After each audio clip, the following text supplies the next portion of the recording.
సువార్త చేయడం అంటే ఇతర దేవుళ్ళను, ఇతర మతాలను దూషించడం కాదు. పౌలు గారి వలె సువార్త చేయాలి. పౌలు గారు ఎఫెసీ పట్టణంలో సువార్త చేస్తున్నప్పుడు, ఒక్క ఎఫెసీ పట్టణంలోనే కాకుండా ఆసియా అంతటా అనేక మంది విగ్రహారాధనను విడిచిపెట్టి యేసు మార్గాన్ని అనుసరిస్తారు. అప్పుడు పెద్ద అల్లరి మొదలవుతుంది.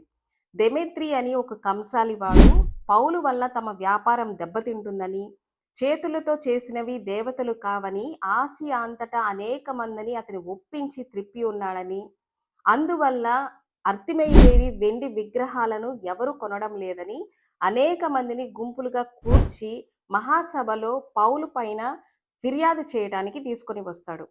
గాయిను, అరిస్తాకు అనువారు పౌలుకు సహాయం చేసినందుకు వారిని పట్టుకొని వచ్చి మహాసభలో నిలువబెట్టి అర్తిమయదేవి మహాదేవి అని పెద్ద పెద్దగా కేకలు వేస్తూ 2 గంటల పాటు అల్లరి చేస్తారు.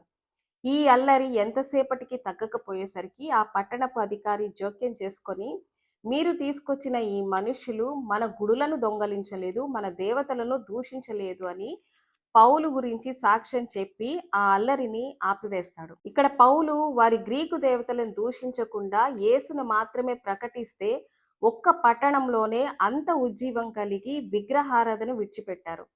దేవుడు కోరుకునేది ఇలాంటి సువార్త. ఇతర దేవుళ్లను, ఇతర మతాలను దూషించి యేసును ప్రకటించడం అనేది నిజమైన సువార్త కాదు.